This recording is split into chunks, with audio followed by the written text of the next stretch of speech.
I want to welcome everyone here tonight to our lecture series, hosted by the Jung Association of Western Massachusetts. I am Christine Olson, the president of the board, and thanks to our Zoom host tonight, Andrew Grant. It's very cold here tonight in Massachusetts, as I'm sure it is in many places around the country tonight. So we opted to meet only online and not have a hybrid program, but we're very much looking forward to the month of May when we will have a hybrid program and have a chance to meet in person. It's just been way too long for all of us local folks. It's a pleasure to have Ed Tick here tonight with us, speaking about tending the soul. Next month on Friday, March 3rd, please join us online for Joanne Halverson from the Pacific Northwest. She will take us to the threshold places where healing occurs in traditional cultures. She writes, the pre-Western worldview that separated materiality from the soul is the shadow issue of our time. I'd like to take a moment to acknowledge you, our far-flung audience, and just to have a way to connect. I'm going to ask everybody at home to go onto your gallery view where you can see everybody, if you're not there already. And please respond to my questions by waving your hand, your physical hand. Wave your hand in response to my various questions. Okay, now we are on two screens, so I'm going to take time to move around a little bit here between the screens. Okay, first question. Who is here from anywhere west of the Mississippi? Okay, 1, 2, 3, 4. Anybody on this screen west of the Mississippi? Okay, I know from that group west of the Mississippi, how about people on the West Coast? Aha, same group. Okay, West Coasters, welcome.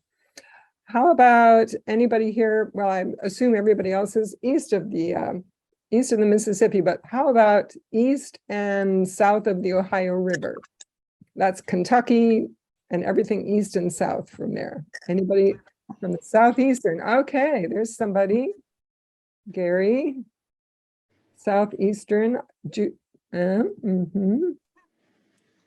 Okay, we're honing in here. We're getting up now. I think we're ready for the Northeast. Let's have everybody from the Northeast. That's we've got a good contingent here. Okay. And let's see, I'm on the second screen. I'm looking for people that are in the Northeast. And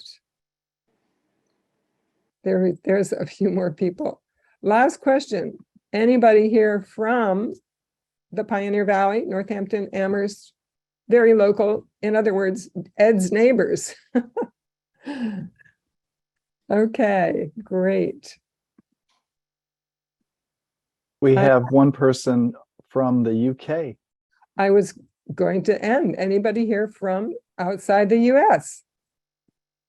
And that's Carrie. Oh, Carrie, Maria, a couple people. Linda. Well, excuse me? Linda too. And Linda. Welcome, welcome everybody from wherever you are. We're glad you're here and we're glad to be together. I'm going to ask Elric Walker, friend and fellow board member, to introduce tonight's speaker, Ed Tick. And just a very quick plug for Elric, who is a marvelous singer-songwriter. For all of you who live locally, he will be performing next Friday at this time in the Cummington Village Church Cafe. So come on out and hear Elric in his element. Thank you, Chris. Thank you. Good evening, everyone. I apologize that I'm kind of in the dark here, but we've been having some electrical problems on and off here. Am I still with you? Can someone let me know? Yes? Yep. Okay, thank you. So I hope you're warm wherever you are.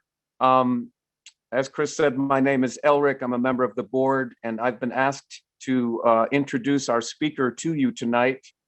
Dr. Edward Tick is an archetypal therapist, psychotherapist, author, educator, and international journey guide. He is an expert on ancient Greece and the origins of medicine and psychotherapy in the Asklepian tradition. His book, The Practice of Dream Healing, is a modern classic.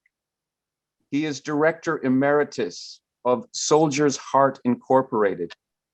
He also has pioneered archetypal and culturally based healing with veterans and trauma survivors for over 40 years. In addition to his private practice, Dr. Tick works in Greece, Vietnam, and internationally on holistic and spiritually based healing and the restoration of ancient practices. He has led 20 healing pilgrimages to Greece and 19 to the country of Vietnam. He is the author of 7 previous books, including the award-winning War and the Soul. He uses the Greek tradition extensively in healing, in writing, and in his teaching. Tonight premieres Ed's just published 8th book, Soul Medicine.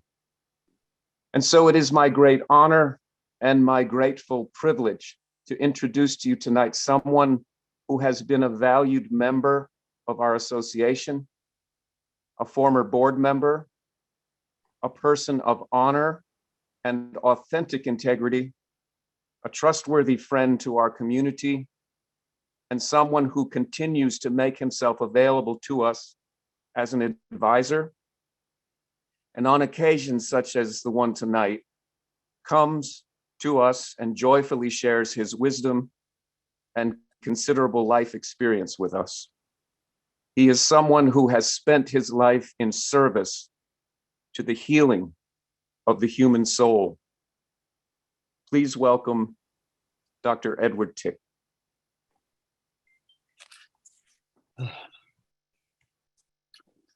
Thank you, Elric, very much for that very beautiful and touching introduction. I want to meet the person you're talking about. Can you introduce me?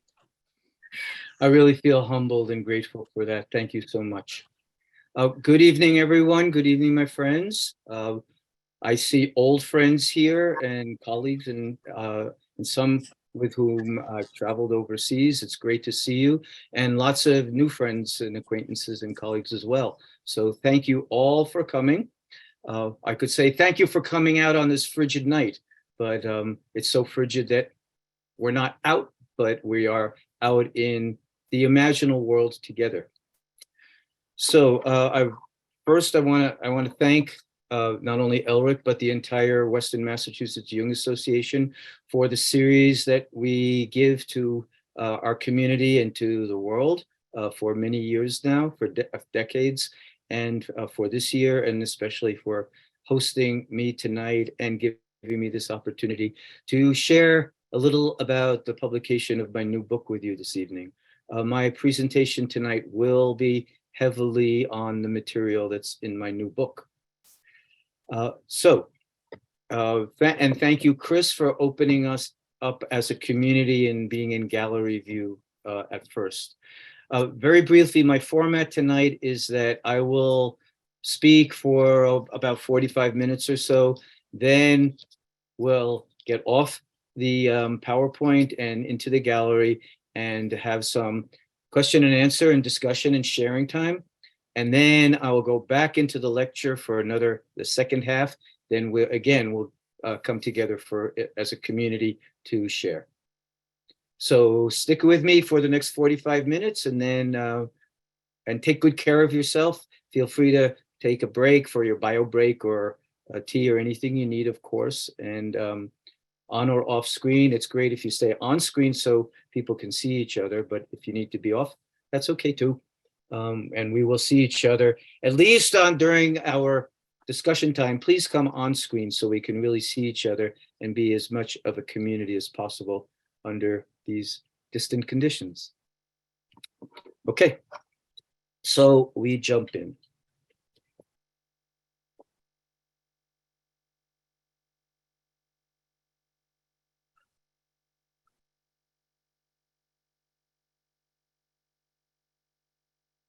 Okay, is the presentation up okay?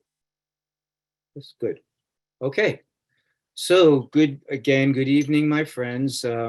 We are discussing ancient and traditional, actually worldwide ways of tending the soul that was an ancient Greek culture, is, as Elric said, at the origins of medicine and psychology in the Western world. Techniques that were not only used in ancient Greece, but in traditional cultures all over the world for doing deep soul work, soul healing, soul recovery. I will be concentrating on those as they were practiced in ancient Greece and as they led to our modern psychological and medical disciplines. So before we start with anything else, it's always proper to begin with a prayer and invoke the divine powers. So I'm going to light a candle. I want to show you all my little candle holder. It's a butterfly. And we will be talking about soul tonight, very much. In our word psyche, that's become a modern English word, psyche is an ancient Greek word, and it means soul.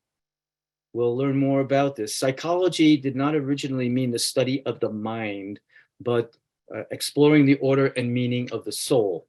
And psyche meant soul in ancient Greek. It also meant butterfly. So when we see butterflies, we are seeing messengers of the soul. And the ancients also pictured the soul as like a spiritual butterfly inside our soma, inside our body, that was released and flies out freely back to the cosmos upon our mortal death. So I'm using the butterfly candle holder to light our candle tonight. Oops. And all together with all of you, all of us, we call the divine, we call the God powers. In the Greek tradition, they were the gods and goddesses, but all the many are one, and the powers exist all over the world in different names and different pictures, but it's all the same archetype. The archetypes are universal. Their manifestations in different cultures vary. So we are calling the God powers, the universal spiritual energies, transpersonal, divine, spiritual, that are always with us, that are in the medicine wheel around us, above us and below us. And we call them to our gathering tonight to bless us, to guide us, to teach us, and to bring us healing. I have an altar right in front of me that I'm putting our candle on, and this will burn for all of us together as we go through our evening. Okay, so it does not need to be said that we are at war, that our world is at war. We are of course, very involved in the war in Ukraine, which is really a proxy war between Russia and the Western powers. And poor Ukraine is the battlefield. There are wars in Asia, in Africa, in Central America, and our poor country is torn apart by a civil war, truly. So it really feels right to me to begin our presentation tonight with a prayer for peace. And I've chosen this prayer also from the ancient world. This prayer, as you see, was on the temple of Janus in ancient Rome. Janus, you may remember, is the two-faced god. He's pictured as having two faces joined in one head and looking in opposite directions. This was a mythological symbol of yin-yang, of the duality built into nature, good and evil, war and peace, love and hate, all of them in the Janus head. There was a major temple to Janus in ancient Rome. Whenever Rome was at war, the gates of the temple were open and remained open. When Rome was at peace, they closed the temple gates. They didn't need the gods' help and guidance when they were at peace. There was a period, we probably learned about it in history, there was a period called the Pax Romana, 200 years of peace. Might be about the longest period that much of the world ever existed in peace, though it was under Roman rule, so it was not an easy peace. Nonetheless, for 200 years, the temple gates were closed and the people were far more secure and happy and successful. But most of the time, unfortunately, the gates had to be open or open and close over and over again. This is the prayer that was carved into the temple of Janus. And this we recite today as we pray for peace, and we pray that those spiritual temple gates can be closed and remain closed, and we learn to be at peace with each other all over the planet. So for peace for all of us, for now, for everywhere. May the gates of the temple of the two-faced God close and remain so. May counsel and speech, the tools of the guardians of peace, forever hold dominion over the weapons of strife. We deeply pray that this is true and that humanity lays down its weapons and starts to communicate, counsel, and talk to each other again, respectfully and equally, and counting everybody's lives as precious. So before I begin my own sharing, I'd like to ask you this question and ask you to contemplate it for a moment now, but deeply, of course, in your own lives. The ancient Asklepian dream healing tradition that we will concentrate on tonight, and that was the origin of psychology and medicine, always asked this question. We turn to the divine powers for intractable wounds or challenges or questions for which we cannot find human help and to which we cannot find a human answer. As you'll hear soon, many, many healings of impossible wounds to the body, the mind, the soul happened in the ancient tradition through these practices. And people only turned to these practices when they had reached the limits of human wisdom, understanding, and know-how. So just breathe for a moment quietly and ask yourself, do I carry wounds, problems, issues, challenges, questions about who I am, what I'm supposed to be doing here, why I'm here, that bother me deeply, that I've carried for a long time, and to which I have not found my answers yet? Think about these questions, embrace them as core life questions that you have. And I invite you to carry them through this entire presentation tonight and take them to bed with you tonight. Think about them before you go to sleep. Maybe write your question on a piece of paper and put it under your pillow, and watch your dreams closely. Watch for dreams, watch for synchronistic events, watch for anything unusual that might come to you that could indicate an answer or at least a direction for finding an answer. Because the way the practices we're studying tonight were understood as divine forms of communication between the mortal and the divine. We can communicate with the God powers. They have business and communicate to us. And in the Greek tradition, the gods and the goddesses were not the ultimate powers. They were the intermediaries. They were represented the ultimate powers of the universe. And they looked in human form, not because pagans believed the statues were gods and goddesses, but rather because traditional people created magnificent artwork and temples. You see the Acropolis in the background with my group sitting in Athens in this picture. They created the most magnificent works of art to attract the divine powers into them so that humans and the divine could meet midway in our most beautiful creations.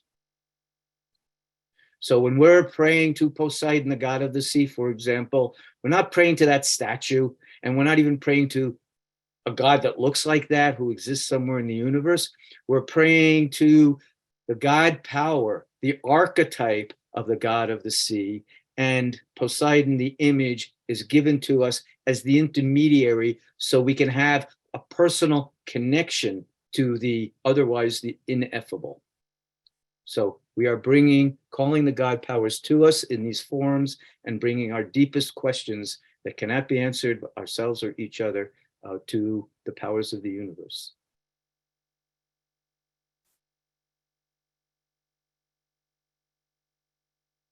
Okay, so we will be spending time with different gods and goddesses, but especially with Asklepios. Asklepios was the god of healing. Asklepios tradition goes back, we know it goes back to at least 1500 BCE and fully developed then. So of course it's much older than that, and we'll get into the origins of it later. But for now, we appeal to the Greek god of healing, Asklepios, who brought the healing dreams. Asklepios was Carl Jung's real good friend. What Jung taught us about big dreams is what the Asklepian tradition originally did. It facilitated big dreams in people seeking healing that they couldn't achieve any other way. And we have over 1,000 records of dreams and dream healings people had received in the ancient world. And this tradition lasted for over 2,500 years before it was crushed by early Christianity. So this is the Homeric hymn to Asklepios. You see it dates to 800 BCE. And this was said thousands of times over 2 millennia to call the healing powers of the divine to us in this form. So for our evening together, we begin with the hymn to Asklepios. Doctor of our ailing, Asklepios, I begin your praise. Son of Apollo, awakened through the mother of light of the fertile plains, daughter of the mountain king. You are great to humanity. You soothe our cruel suffering. And thus we welcome you, Master, by my prayer, I beseech you.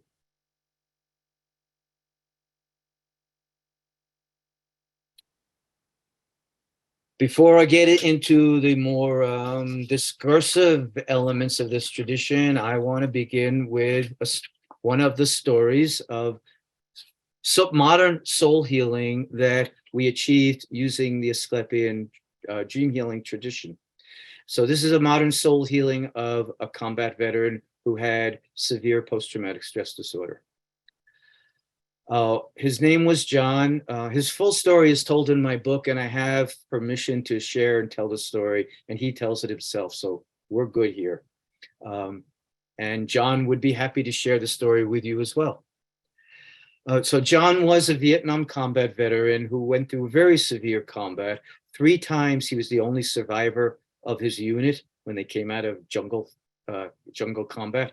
So he had lots of pain and lots of loss that was really weighing on his heart and soul. He did have severe PTSD, as we said. John was very responsible about his healing. He was through psychotherapy. He became a chiropractor. He wrote some novels about his experience, but the PTSD still plagued him. He was still torn apart by nightmares, had trouble in his intimate relationships. And in his own words, the light was out inside. The light was out. So John determined to come to Greece with me and use the Asklepian tradition for healing. And I want to tell you briefly about 2 days of ritual we did for John, which models not only Asklepian healing, but a fuller range of healing from the Greek tradition that's available to us today. First day of John's significant ritual, what I call radical ritual. They're intense rituals meant to really open us up to the soul level and move things very deeply and perhaps rather quickly, intensely inside. In long-term psychotherapy, our soul moves and evolves slowly, and that's good and fine, and we need that. It is also possible to facilitate very intense, short-term, radical healing practices. And so in Greece on pilgrimage, in Vietnam, in other practices, I do that, and some others do as well. So John's in Greece with us, and about the third day in, I told him we were going to the Keramikos Cemetery, which is the ancient warrior cemetery of classical Athens, roughly equivalent to the Arlington National Cemetery in DC for our warriors. When we got to the cemetery, John could hardly go in. He said, this is harder than visiting the Vietnam Wall in Washington. We did a lot of support work, massage, energy healing, love and hugs to give him the support to walk through the cemetery.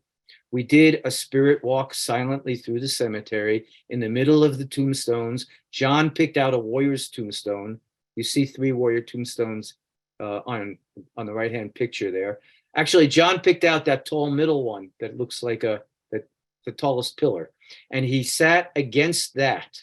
And he just opened his anguish and prayed deeply and cried while the rest of us surrounded him and also prayed and did energy work on him. In that meditation, John was in his grief for a while, and suddenly he burst open and his eyes opened wide, and he had his look transformed. And John, what just happened? He said, I don't know what happened. I feel like I was hit by a bolt of lightning inside. Okay, so we just accepted that gratefully, and we walked on from the cemetery, and we walked to the old city walls of ancient Athens and the gate to the ancient city. It's the site where in I forget the date exactly, in the 300s BCE, Pericles gave his famous funeral oration over the fallen of the Peloponnesian War. We read part of Pericles' funeral oration, and especially the part that talked about our duty to defend the highest values of democracy and how warriors sacrificed their lives for that. That's why John originally went to Vietnam, but when he was there, he found out that's not what we were doing, which is part of his PTSD and moral injury. After reading Pericles' words and meditating on this sacred duty of warriors, then we invited John to give his speech on the same spot. He did. He got up and he told his story in a very moving way. Took a while that we all listened with great love and attention. What I want to share is the very last thing he said. On that spot, ending his address in the sacred warrior cemetery, John said, "From now on and forevermore, I am no longer a Vietnam veteran. From now on, I am a spiritual warrior whose service was in Vietnam. A spiritual warrior whose service is in Vietnam." He rejected the American identity. He rejected the disabled veteran identity, and he embraced a much larger spiritual identity. And this is part of the key to trauma healing, to grow our souls big enough and create a new identity, large and strong enough to carry our trauma without breakdown. So this was John's first day of significant ritual. The second day occurred on the island of Kos, K-O-S, which was the home island of Hippocrates, as we know, who was called the father of modern scientific medicine. Hippocrates was raised in this tradition. Hippocrates was raised in the Asklepios sanctuary on Kos. His father and his grandfather were both Asklepian priests. They taught him this tradition, and he was the one who turned it into scientific medicine. So this is literally the beginning of scientific medicine and where it began to separate from earlier spiritual medicine. We were on that island. We visited this sanctuary, and then we set up a dream healing sanctuary in our hotel. And the key to Asclepian healing is, as we said, achieving a big dream that was sent from transpersonal sources, especially for our wounds. And you'll hear about many of them as we go along. And as I said, we know of 1,000 or more from ancient times. And if you read my books, they're full of modern dream healings, because we really achieve these healings through this practice in our modern era. Well, that night, in dream incubation, we put somebody into, they fast, they pray, they prepare for a day or for a long time beforehand, and then ceremonially, we put them we incubate them. We put them to bed and wrap them tight. We swaddle them, pray over them. We have a support person in the room all night long with a candle burning, with sacred objects all around. And people just sleep or lie there and let their active imagination take over. And they just wait for as long as it takes till they have a dream or a vision that brings them healing. In John's case, when he went to sleep, he began to have combat nightmares, which were one of his worst symptoms that had plagued him since the war. Well, he'd have a nightmare and he'd wake up sweating or shivering or crying or angry, whatever he was experiencing. His helper always said, do you need to get out now? Is the incubation too much? Is this not working for you? But each time John said, no, I need to go back to sleep. And he did. He went back to sleep again and again and again, and had a series of countless combat nightmares through the night. Well, I was his last support person, so I was with him from like 3 a.m. until dawn. So I was sitting with him at the end of this process. Same thing happened. He kept waking up. He has to go back to sleep. Finally, when dawn was breaking through the window and the light was just coming back into the sky and into our room, John sprung up out of his sleep and his face was aglow. He was smiling the most beatific smile I've ever seen. And he said, I'm done. It's over. It's gone. I'm clean. And I said, well, good morning, John. I'm so happy to see you, but what do you mean? What's done? He said, I don't know. I just feel like it's over. Like the nightmares are out of me. I'm done. I'm not haunted anymore. That was about 10 or 12 years ago. And I'm very happy to tell you that John is a spiritual warrior. He's doing very well. He serves other people. He goes into VA hospitals to heal other wounded warriors. He leads his own trips back to Vietnam now, and he hasn't had any nightmares since then. It really did empty him. He likes to tease me and say, I never needed an alarm clock before we worked together, but now I do, and I sleep better than you, haha. And we love the tease. It's brotherhood, and it's true. He sleeps well, and he sleeps better than me now. So I need my own incubation of this style. But I wanted to have you, this is an example, to hear several of the steps that we take in modern times, creating radical ritual for this type of healing. And so now we'll go into how it works. I'm going to thank our Jung Association again, because many of our presentations recently have been about accessing the spiritual, the transpersonal, and especially our good friends and colleagues, Penelope and Erica, both board members, and I think you're both here tonight. Whether or not you are, your presentations recently were about achieving transpersonal experience, altered states of consciousness. Now, so we're all concerned about that. And it's become really important and actually popular now because we're all spiritually starved. And so we all know that psychedelics and ketamine therapy are becoming popular and legal and are well researched now, and many therapists are using them. That's okay, that's good, that's necessary, we need it, we need the access. What I want to share and stress is that we encounter the transpersonal in many ways through visions, through oracles, through big dreams, as Jung called them, through synchronistic events, or what are sometimes called miracles, things that seem impossible in nature but really happen. And now you see I put sacred medicines on the bottom of the list because we can achieve these through all of these practices. We can get them in sleep when we're dreaming, through radical ritual. They can happen in accident or trauma when our ego cracks open and we see into the other side. They can happen spontaneously.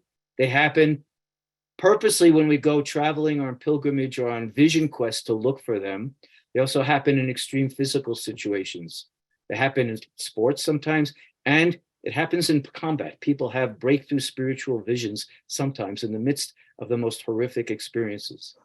And of course, Jungian analysis and depth psychotherapy is also meant to evoke these experiences slowly, steadily, carefully with a guide you trust.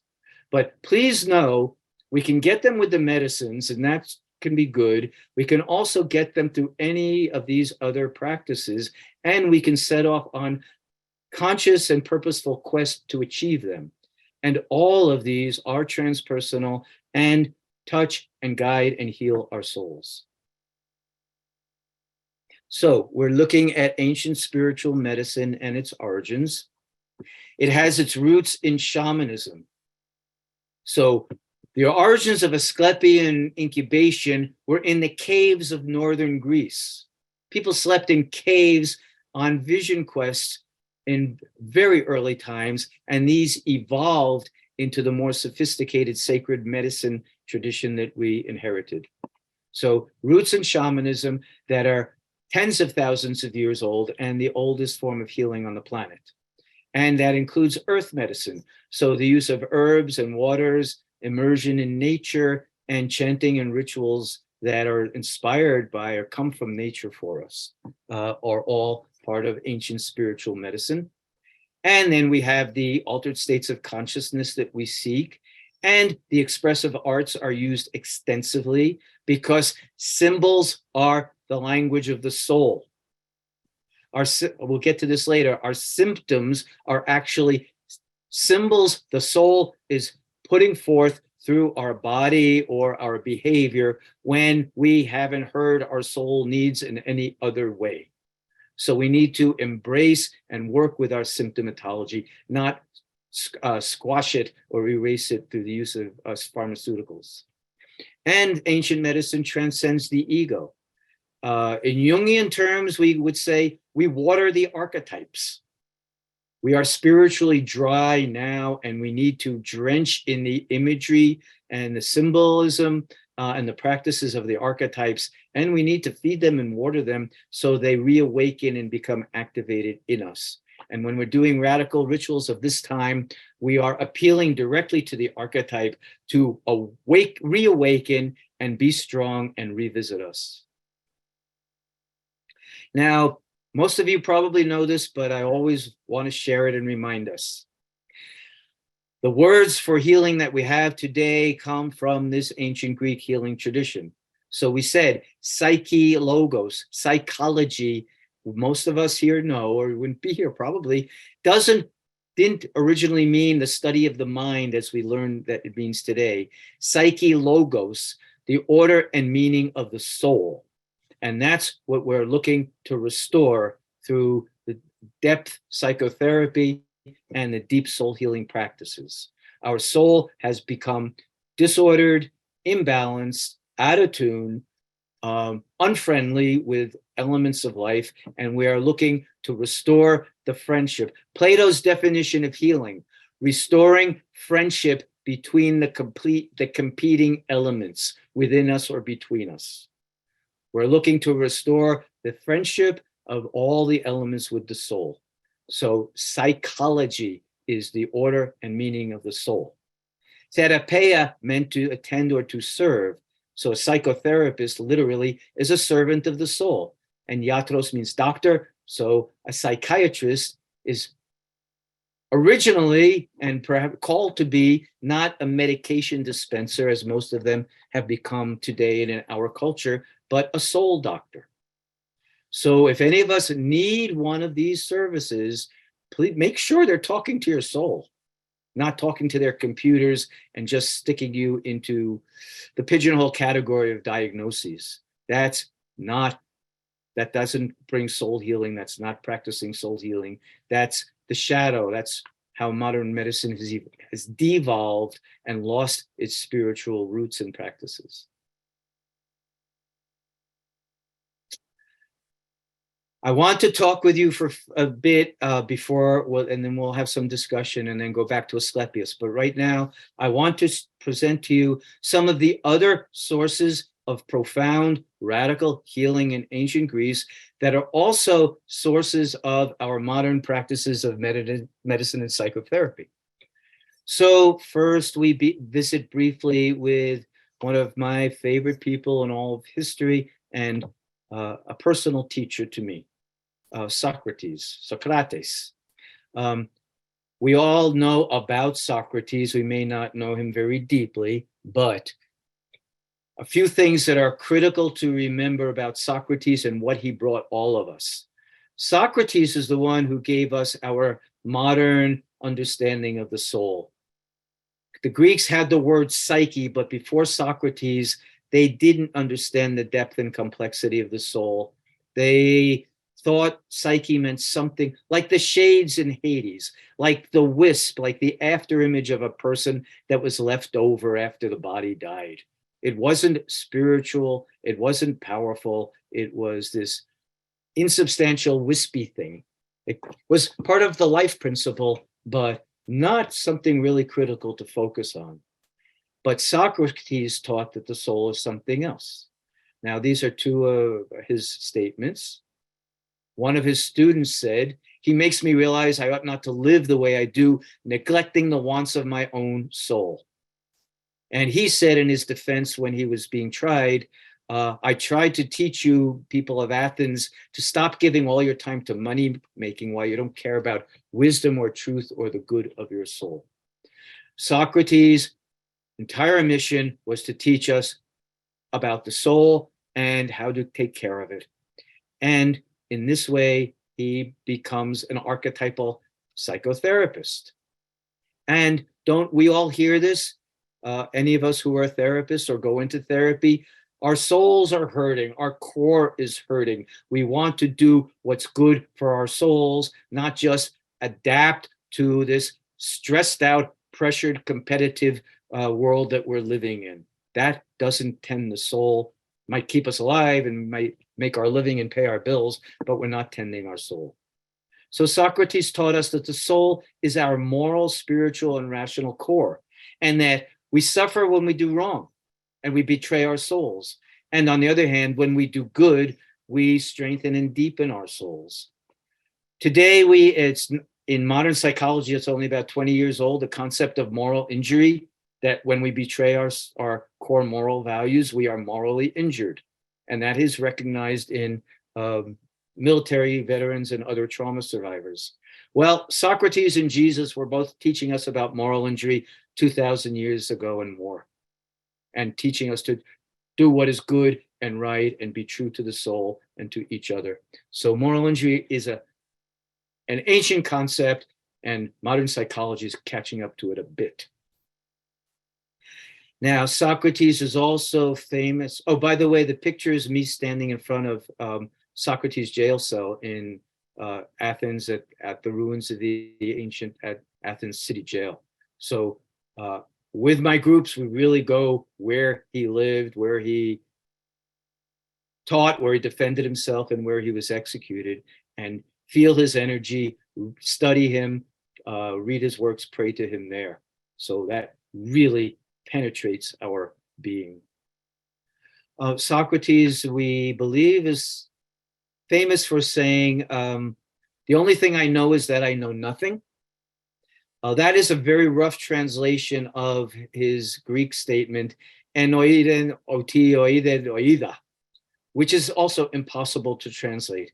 It means something like, it is in knowing that we realize we cannot know. In other words, knowing can't get us there. Rationality and reason can take us very far, but only so far. And if we really practice reason, we realize it has limits. And then there is transpersonal, divine, transgenerational, and spiritual wisdom and teachings and experiences that can come to us that are not beyond reason. So Socrates declared that. And also Socrates, we have the Socratic dialogue, which is also one of the cores of the psychotherapy work. Socrates and his followers, through Plato and the entire school, taught that we arrive at truth through dialogue. And what does that mean? It means paying really, really deep attention to the other, what we call deep listening, putting our own stuff aside, getting our egos out of the way, getting our interpretations and our diagnoses out of the way, and listening and attending very, very deeply to the other so that we hear them as accurately as possible. So deep listening, and then question, question, question, question, question. We keep questioning what we think we know, what we've experienced, until we reach a bottom line truth, the bottom truth. We seek causes, we seek the universals through our questioning. That's what we do in therapy. That's what Socrates and his followers originally did with philosophy. And it led to the good life, living by the good, the true, and the beautiful, not material gain.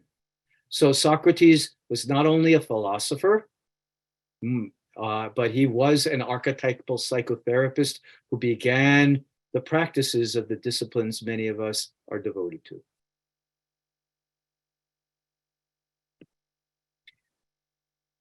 Another major healing practice of the ancient world was sacred theater. We all know about tragic theater, and I hope and trust many of us have seen some or all of the Greek tragedies. Well, the tragedies evolved out of much earlier spring rebirth rituals that were sacred to the god Dionysos. Every spring, what do you know, Easter time? The grapevines sprout again, and Dionysus was the god of the grape. So Dionysus died in the winter when the grapes died, and he was reborn every spring when the grapes sprouted again. And so what we know as drama, tragedy, originated in spring rituals celebrating the rebirth of Dionysus. And they had what we know of as the Greek chorus. They had hymns and singing and dancing and miming and to Dionysus to celebrate spring rebirth. Over time, that evolved into what we know as classical tragedy. Tragedy was invented by combat veterans. Aeschylus, Sophocles, Euripides, who gave us the tragic theater, were all combat veterans. Aeschylus was at Marathon helping resist the Persian invasion and at several other battles. Sophocles and Euripides were both elected generals in the Athenian army. The Athenians elected their leaders because you've got to love and trust and really believe in the person you're going to follow into combat. So they believed in electing their officers, not appointing them. So two of the tragedians were also elected generals. They really knew war and trauma and its suffering. And if you revisit the tragedies, you'll see many of them, most of them are at least in part about war and the awful trauma that comes from it. And through the tragedy, the entire community achieves some healing. So on the stage, we see our lives portrayed in mythic dimension. We identify with the myth. We see it's our story that's actually everybody's story. And it generalizes the story so that we see it's universal. It's not me. It's not my diagnosis. It's a common wounds we all carry together. And we achieve catharsis, Aristotle's word for purging all of our negative emotions. So pain and rage and grief and shame and guilt all were drawn out of people in the tragic performance by the tragedy they saw and by everybody in the audience experiencing it. And there were thousands of people in the audiences, and they were experiencing this together. So it was a huge communal ritual for purgation, catharsis, purification, confession, and healing from the collective trauma that they all experienced together. So sacred theater was originally that. And again, we can use sacred theater that way. In Greece, we do use theater mythically. So we do mythic psychodrama. And some of the people I work with also are actors and actresses, theater experts, and some of them have been using Greek theater for healing our veterans. Two of my dear friends and colleagues have brought Greek tragedy to Skid Row on Los Angeles, doing it with the homeless people in shelters. And it's transformational for them because the destitute and the homeless suddenly see themselves not as a throwaway, but living tragic lives like Greek heroes. And that too brings an identity transformation and profound levels of self-respect. So Dionysius, Socrates, and archetypal therapy, Dionysius, the tragedians, and sacred theater for soul healing. And the other non-normative event that we've mentioned and we're looking at tonight is finding oracles. Probably many of you work with oracles, runes, the tarot cards, the I Ching. They're wonderful. They're wonderful. And Jung used them very much. We understand Jung applied his concept of synchronicity to oracles, such that if I'm throwing the I Ching, whatever I throw, whatever hexagram I throw and is mine for that day is correct. Jung said, it can't be wrong. What our job is that what happens at that moment matches who we are at that moment, and our job is to associate to it, to learn what or how the universe is connecting with us and observing the process that we're going through. So oracles work that way, and they're wonderful to use personally. Some people use them in therapy. We carry oracles over to Greece as well, and we use oracles where in Greece. However, the big way to seek an oracle was to go to an oracular site in Greece. The picture that you're seeing is the temple of Apollo at Delphi, where the oracle the Apollo's oracle sat, and the Pythia famously for thousands of years delivered oracles from the god Apollo, the god of truth, in disguised language. She would rant, she would rave, she would fume, she would spontaneously chant, and there were priests and priestesses there to help translate the messages she received into oracular poetry that the supplicants could receive and use for healing. Now, the two phrases you see were both inscribed on this temple of Apollo in ancient times. Know thyself was Apollo's, the god of truth's command to all of us. And it's not easy. Demosthenes said, one of the philosophers said, if know thyself were an easy command to follow, we would not take it as a command from the God. The easy stuff we human beings can do, the God powers demand the most of us and from us. So know thyself is a divine imperative. The second one you see is transliterated from Greek, pan metron ariston. That is commonly, and again, inaccurately translated as everything in moderation. Not quite. Metron really is a better translation, is the measure. Pan metron ariston means more closely, everything according to measure leads to excellence. So not necessarily moderation, like calm it down, but stay in balance. If you're passionate, still do it according to the measure. Be rational and passionate. Be spiritual and grounded. Be partly in the sky and partly on the ground, but always keep the right measure. Stay in balance. Keep that friendship between all of your elements. So that's what everything in moderation was trying to get to and trying to guide us to. So people went to this, the Oracle site, and unlike us, where we can pull off the Oracle cards and do one, in meditation for an evening, this was all of these were major quests for people. They had to go on long, distant pilgrimages to arrive at Delphi or at the Asklepian healing sanctuaries.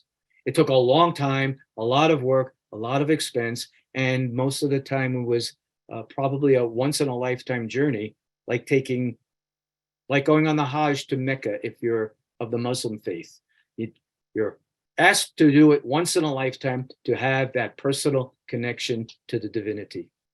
So that's how it worked in the ancient world.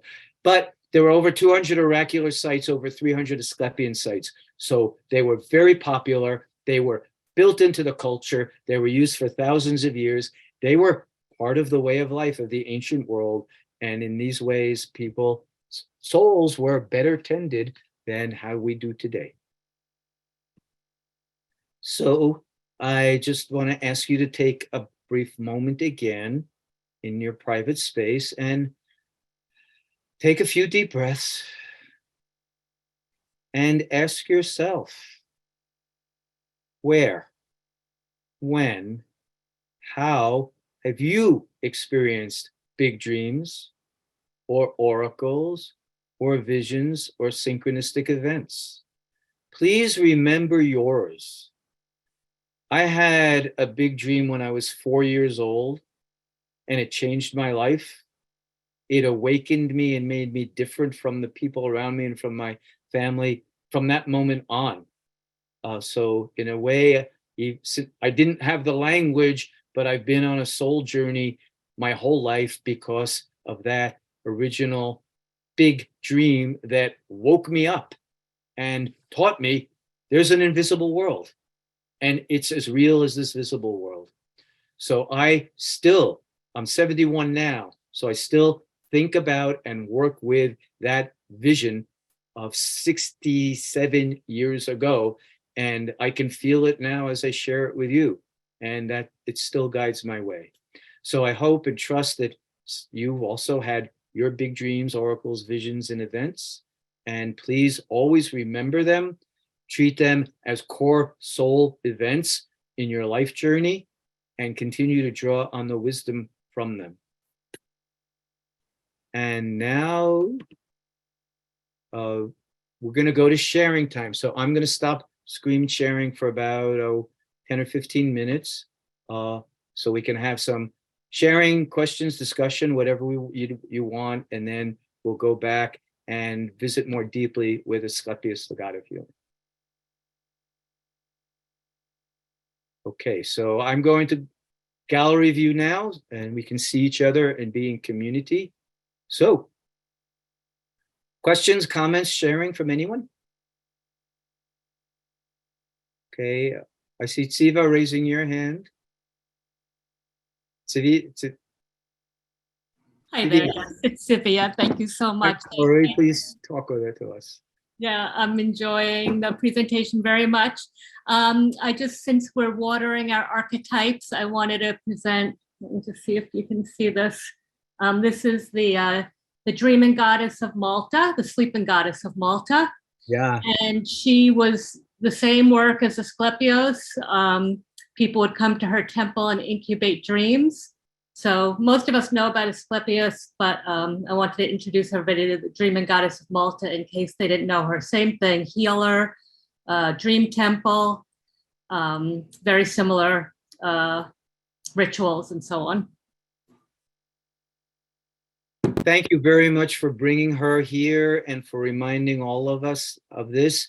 What Sylvia just shared is really true. This tradition occurred around the world, not only in the Greek tradition. I'm drawing it from the Greek tradition. And of course, Greece is one of the roots of Western civilization. So it led to our psychology and medicine.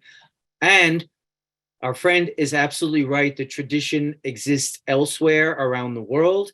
The archetypes, as we said, are the way they present to us are that culture's variation on the universal archetype. So there is the archetype of the dream deity, the deity of healing dreams that comes in your form, comes in a form of Asklepios, comes in other forms from other cultures. And even when it comes in Christianity also. So people do receive sometimes dreams and visions from Christian saints or God powers. And when early Christianity stamped out the Asclepian tradition, they took many of the statues of Asklepios and they didn't destroy them, they renamed them Jesus. And they built churches on top of the old dream healing sanctuaries. And then they practiced dream incubation, but under the guidance of the saints rather than the pagan gods. So again, our friend's point is really well taken, and dream and incubation and vision questing in various forms exists in traditional cultures around the world. Yes, and of course, I also wanted to just bring in the feminine, the divine feminine. Yes, thank you. The divine feminine. I'll also share with you that though Greece is officially the Eastern Orthodox Church and the Trinity are the ones in charge, the divine feminine is the most beloved in Greece. It's Panagia, Mother Mary, that they love and pray to and worship the most. So even though they don't recognize her as a goddess, not officially anymore, she's really honored and worshipped as the divine feminine, as much worshipped as a goddess was in the ancient world. So thank you for bringing her, big her. Okay, Chris.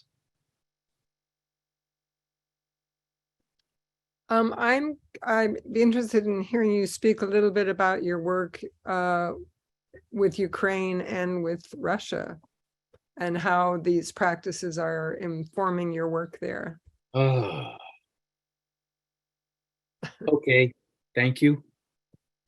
I'm honored to share with our community. Chris spilled the beans on me. Thank you very much, Chris.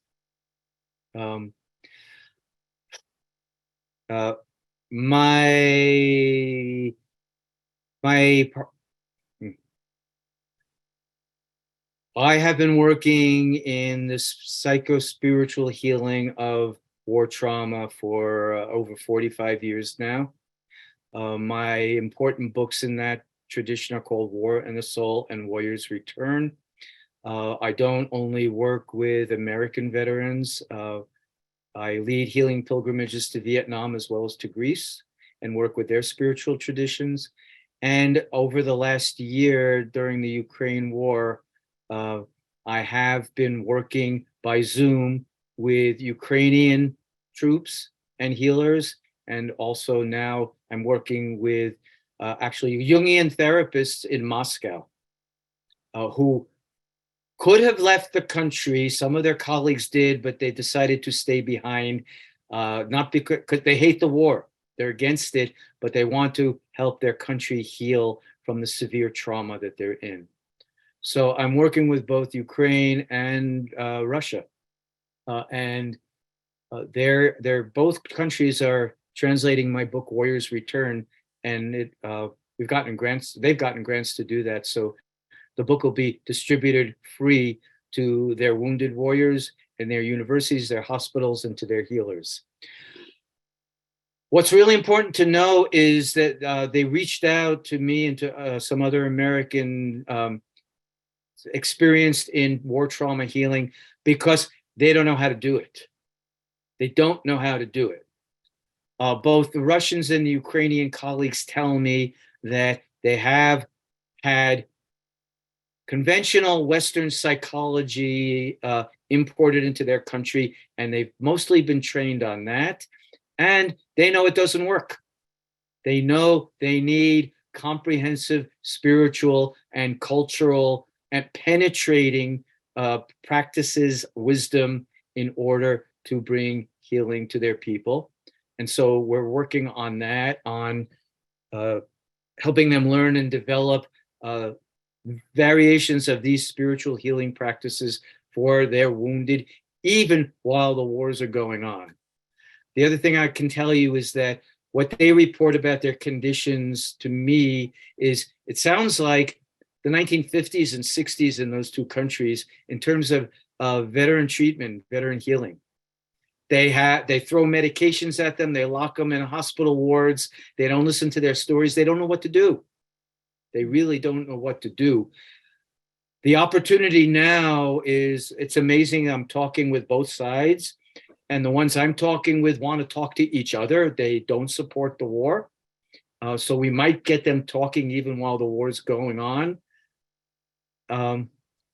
And we can start learning and training and practicing war trauma healing even while the wars are going on, not waiting till the veterans have been forsaken for years or decades and they have to try to heal 30 or 40 or 50 years after, as happened to our veterans. So that's a brief report. Thank you for inviting it. Maybe next year I'll give a, yes, next year we're working on having, this is premature, but we've invited my Jungian analyst colleague from Moscow to present or co-present to our organization here this way next year's lecture series, so we can give you a full report on war trauma in Ukraine and Moscow and the efforts we're making for healing today. So please come back, stay tuned, support this, and come back. Thank you for that, Chris. Okay, one more question for now, Carol, and then we will have more time for questions and discussion at the end. So please, Carol.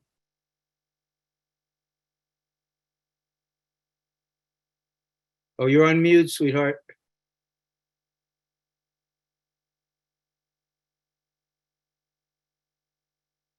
Still muted. Yeah, I Oh, always. there you go, you're good. So, well, your work is so healing. And to me, the way it is healing is that it is, you've made it so public. You do the work and made it public. You have the ability to write your books, to speak tonight, for us to learn, to hear. And I just want to thank you so much. And because I feel, and I feel the Jungian community is a place where one has the possibility of talking about in-depth psychology and mythology of transpersonal experience. What I wanted to focus on, it's like a cousin of what you're carrying, but you use the words, I think, is going on in the Black community here in America. And this recent young man, and I don't remember names. At my age, somehow I can't hold the names. Tyra, who was beaten by the 5 officers. Yes. His family, and he died, he was beaten to death, but his family, and again, the trauma, the war trauma, of course, doesn't just go to the veterans, but goes to the families of the veterans. The family said his mother chose to say that her son had completed his mission on this earth, and that his mission was to bring evil, the interracial evil, the evil in the police in our country, in the police force, to bring it public and to take action to make a better society. So to me, it was that there's she made and spoke so beautiful of the larger spiritual journey, the larger spiritual meaning of murder, of war, of all of this. She put it up on that level. And after I heard her talk, and there's a man who's called the attorney, he's attorney general among the Black people for the young men who've been killed. He sounded like Martin Luther King. So I'm just saying, and I don't mean to make too big a deal about it, but I feel you're in great company, Ed. And Desmond Tutu said God steps in when there's no logical reason to hope. You know, the things you're talking about publicly, your leadership, and that it also just strengthens my consciousness and my admiration for other people who are rising to this leadership. And I see it in the Black community in the handling of this recent tragedy. And it went, I don't know, there was some way I felt America did not honor what this woman had done, what his mother had done. Like, not to just say he was a victim of police brutality. No, she raised it up, you know, and that this represented the archetype of good and evil. This represented, but that he had a mission. And he had fulfilled his spiritual mission by being murdered this way. And that we then had a responsibility to fulfill his spiritual mission. So I love the language you use, and thank you so much. Thank you very much, Carol, for that offering. It's very beautiful and important. Yes, to what you said. I experienced the same thing when I lead pilgrimages to Vietnam. The Vietnamese people say the same thing to us all the time. We don't blame you. We're not angry. We just want friendship because we experienced the necessary karma that could bring our countries together. So Vietnamese say to American veterans, not only are we not angry, but we're brothers and sisters who survived the same hell. And by coming to Vietnam and giving us that war, you helped us cleanse our karma. So we are clean as a people and embrace you as our brothers and sisters. Yes. And when they talk about the loved ones they lost during the war, they say the same thing. We're at peace because they fulfilled their mission. They completed their karma. They fulfilled their mission. So we miss them, but it's not the same as being a victim. Right. Right. And it's what John did in the cemetery when he said, I'm a spiritual warrior, not a Vietnam veteran. Yes. He raised his identity up to that spiritual level that he could continue to serve in, rather than reducing it and staying in the victim of identity of a disabled veteran. So for all of us, your point is beautiful. What that family has done really is spiritually elevated and something we all need to learn from. And they passed the mission on to us to finish. Yes. He did his part and his karma is complete. And now it's our task to carry it on. Well, thank you for being part of the lineage. Thank you. Yeah. Thank you. I'm honored. Okay. I know Manny and maybe some others had their hands up, but I'm going to ask you to wait. I'm going to go back and talk some more, and then we'll come back to our community again in a while. Okay. So go back to share screen. Okay, so is it back up okay? Good, okay. All right, so we are going to spend some time with Asklepios now directly. As we said, all of these forms of altered states of consciousness were available. Asklepios in particular was the god of healing, not medicine. Apollo is the god of medicine. Asklepios is the god of healing. He is the archetypal psychotherapist. He is the as the archetype. He is the divine image of the healer. And again, as we've said earlier, that divine image manifests in different forms in different cultures, but the archetype is universal. Jesus was a divine image of a healer also. Kuan Yin from the Asian tradition, the Black Madonna. We have many visions of several divine images of the healer, but they're attached to different stories from different cultures. Now, Asklepios, as we said, I think also called the listener. One of his nicknames, his epithets, was a listener. So we have been taught to practice deep listening for thousands of years, and we're still trying to learn. Some of us are getting there, but listening, suspending our stuff entirely and suspending the scientific or social scientific knowledge we learned, not imposing that on patients, but really practicing suspending all judgments and deep listening, which Jung also advised us to do very strongly. Jung said, just like Socrates said, when you go sit with the patient, know nothing, so you can receive everything that the patient is trying to communicate. Of course, you'll know what you know. It'll be in the background as tools, but be there as the blank slate for your client or your patient to tell their story to and receive them fully as they are, not as any preconceived notions we have. So that was Asklepios, that was Jung, that's what we all strive for. I want to review all of Asklepios' healing gifts. So from Apollo, his father, the god of medicine, we received medicine and the arts and prophecy and the art of interpretation.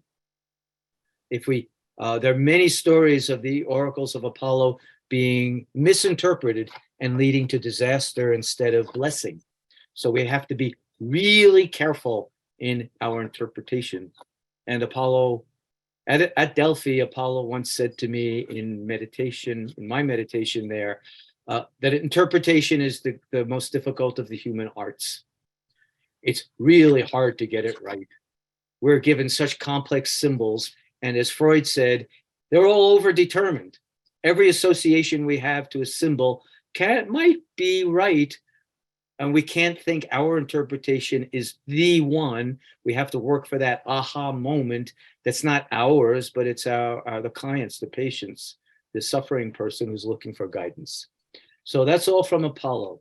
His mother was mortal, Coronis, and she gave him the connection to the earth. And Corona, her name is one of the meanings of her name is a light. So it's the feminine, the divine feminine that comes through the earth to us that came through his mother. His mentor was the centaur, the Centaur Chiron, who Apollo was not a good father. He gave Asklepios to the Centaur to raise after saved him from his birth trauma, and I won't tell the whole story now, but then turned him over to the centaurs. So Chiron, as a horseman, as half nature and half human, knew of healing herbs, incantations, chanting, and all forms of naturopathic healing. So he taught those to Asklepios. And with all that, Asklepios brought his own gifts. One of the translations of his name is everlastingly gentle. Oh, Everlastingly gentle. Yeah, it's beautiful. Hippocrates, who invented scientific medicine later, but was in this tradition, one of Hippocrates' teachings was heal sometimes, treat often, comfort always. Comfort always. So even when we can't heal, we can be gentle and we can bring comfort and we can try. And that still contributes to goodness and healing.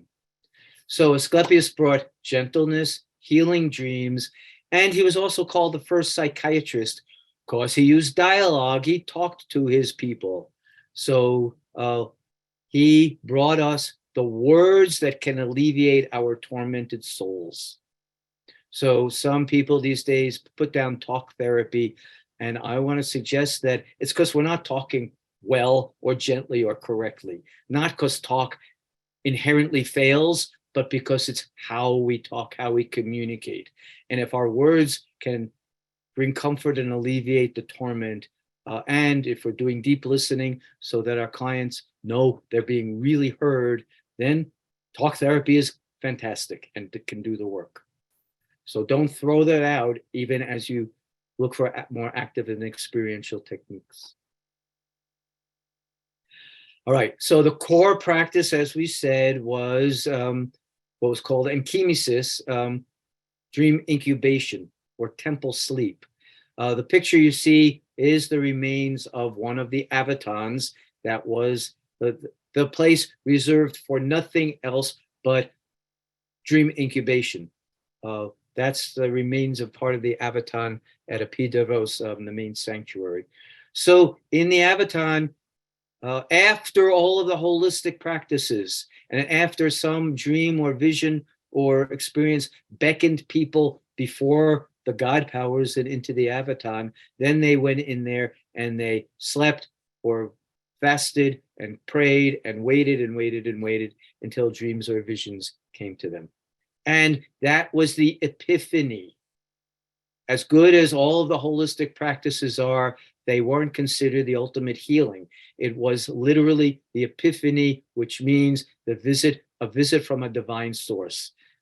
The epiphany in the dream brought the healing, and either directly in the dream or it told people the remedy they needed in order to heal themselves. So here we are. This is a picture, marble frieze of Asklepios,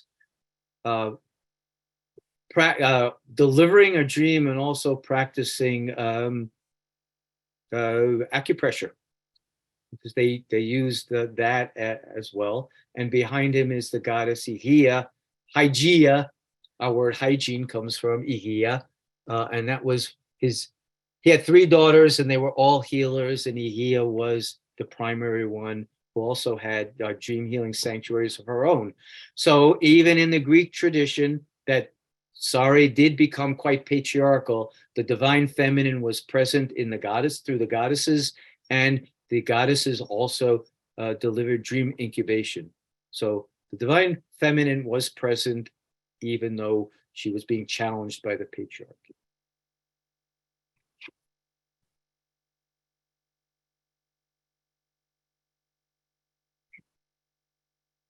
So just again, we don't have time for long meditations tonight, but I do invite you to just take a few deep breaths and quiet yourself down. And just as earlier you may have recalled altered states that you had achieved, right now I invite you to ask yourself whether, when, how you have incubated. Did you have, I'll bet many of you did in this group for sure, when did you have big dreams? When did you practice some form of withdrawal from the busy world that stresses us out and incubate yourself, or incubate yourself through some spiritual practice or therapeutic practice, or through Jungian or depth psychotherapy, such that transformational dreams happened for you? And again, draw on them always, remember them. They're valuable as life guidance always. So as I said, I had a first big dream at 4 years old, and I'm still working with it. I had a second one when I was 6 years old, when my grandmother died. And that too, that was a big dream. I saw her spirit leaving. And that dream taught me very much. It showed me the invisible world. It also showed me that most people won't see the invisible world, but a few of us can, and that we can see spirits. And that too, that dream happened 65 years ago, and I'm still working with it and inspired by it. So please incubate yourself. Sometimes find ways to do it in meditation, do it with your active imagination, and seek those big dreams and visions and remember and value the ones you've had. So I want to just push a little more on a few of the lessons we learn from this tradition that can be most helpful as we are practicing our soul healing today. All right, so from Hippocrates, all illness begins in the soul and ends in the body. Hippocrates did become a naturopathic healer and expert at that, but he still affirmed that the illnesses he was treating began in the soul. And in fact, he also said that it takes a lot of small mistakes or sins over a long period of time against the body or against the soul that we don't even know we're doing until finally the end process is the disease or the distress or the illness that erupts out of us. It's like the cumulative toxins that we've fed our soul eventually invade our body and break out in an illness. And so this attempts to reverse the process by going back to the soul and getting to the original wound and healing the soul. Our symptoms are soul talk. Our symptoms are our soul's messages to us when other forms of expression and communication have been inadequate or failed, or we haven't been heard. So we need to hear the symptoms, hear what our soul is trying to say through them, and then translate them back to the soul wounds that they're calling attention to, not medicate them out of existence and then not even hear the inner talk that our bodies and our symptoms are trying to do. And this wisdom comes from the ancient world also, not just modern. Look what Plato said. Most people, when they call conditions causes, they're groping in the dark instead of looking clear-minded for that which causes things to be. That's one quote from Plato. He also said, do not mistake consequences for causes. Mistaking consequences for causes is what contemporary healers, too many contemporary healers do. The symptom isn't the disease. They treat the symptom, which is the consequence, rather than the original cause, which is whatever, the soul affliction that originally is causing the symptom. So don't treat the consequences, treat the causes, don't treat the symptoms, dig through the symptoms down to the soul and what the symptoms are trying to say about the soul's wounds. Symptoms, and you say, I also say that the symptoms are the oracles to be interpreted very carefully and responsibly, but we have to interpret them in ways that are true to the patient's inner life, not what our textbooks or our dictionaries say or our diagnostic manuals say that symptom means. It may or may not mean it to that particular person. It's a hint, it's a clue, it's an association, but what you have to believe is our search for truth between human beings till we get to that aha moment where, as Jung would put it, there's an influx of light from our souls, from the spirit world that tells us we've hit the truth we're looking for. And it was true in the ancient world also. The Delphi oracle didn't tell us exactly what she meant. She gave a sign, an oracle, and it was our human challenge to interpret it correctly. And that's not easy, but it's critical, beautiful, and necessary. So we understand symptoms, we don't crush them, we don't medicate them out of existence, we help them communicate with us until we receive what is hidden in their behaviors.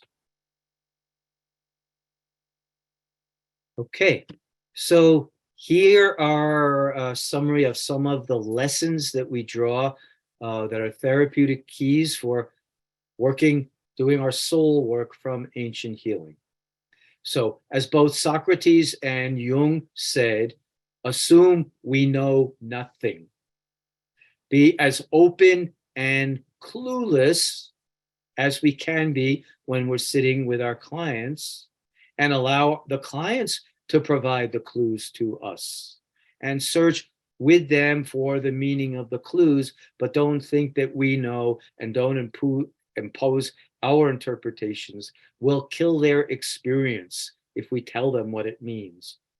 That needs to be part of the discovery.